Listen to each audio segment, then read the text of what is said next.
I recently read On Earth We Are Briefly Gorgeous by Ocean Vuong, and I, for a change, got the paperback copy of the book so I could read it and give it some good headspace.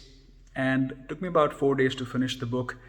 I really was enjoying myself. The beginning of the book is quite good. It's like he's writing a letter to you and he says everything based to you.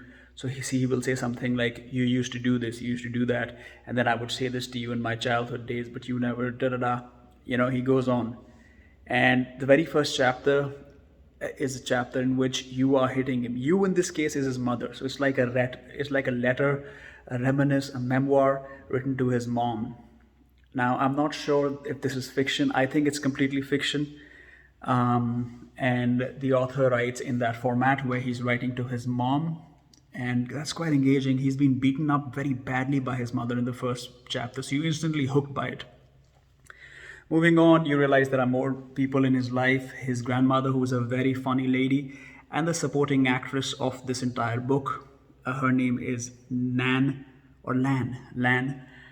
They are Vietnamese who have come to America, living in Hartford, Connecticut, and it's about him growing up in his years and coming to terms with his own sexuality, coming to terms with being an outsider, being bullied on the bus on the way to school by other people because he looks different, being of Vietnamese descent in America, being called Chinky, Chino, all of those kind of things, going for a job in a tobacco farm, running into somebody and falling in love with them, getting into drugs, growing up. So it's largely about growing up years, and also about how he's coming to terms with his own life because he's always looking for a father figure.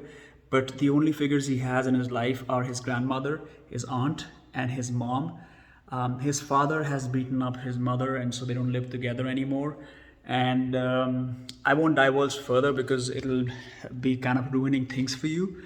But he's looking for a father figure largely in the entire book. And now that I'm thinking about it, I'm able to relate to his thought process because I'm finally able to give a structure to the book because it's a bit all over the place, if I'm being frank.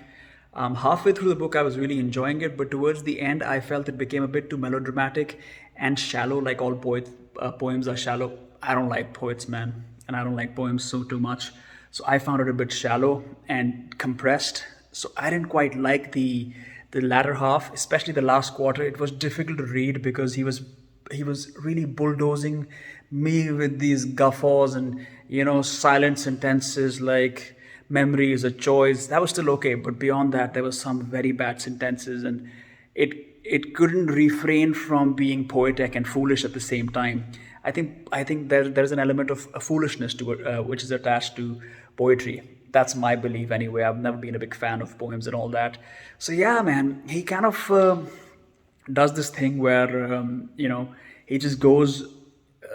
It's an easy to read book, but towards the last quarter, in fact, the last quarter, it really, really lost any credibility it had in my eyes. This could also be because I didn't read it in one go, and I read it like I took 2 3 days to finish the last quarter. So maybe that's why I was a bit irked, but I'm not going to give any excuses. Overall, the book went from being a solid 4-star book to a 2-star book, in my opinion. And I'm leaving it with just 2 stars because of the poetry content. I didn't mind the story at all. Don't get me wrong. I didn't regret the poetry stance. But what I did regret is his weird stance on life, his weird way of looking at life. Now, I don't think it's because of his sexual orientation that it is weird. I've read many books written by authors and first person characters who were homosexual, and I've been able to relate to them. But in this, I just felt a bit lost, if you get my drift. So yeah, I gave it 2 stars. This is my 16th book of the year, or was it 17th? It was my 17th book of the year. I'm now reading Think Like a Monk by Jay Shetty, and that seems like an okay book so far. I'm really not feeling nonfiction too much this year. I'm just not in the mood to read nonfiction books. I'm going to get out of this entire thing of nonfiction books and probably get on to the next stage. All right, guys, you are watching The Enthusiast. I'll see you guys when I do. Thank you. Bye.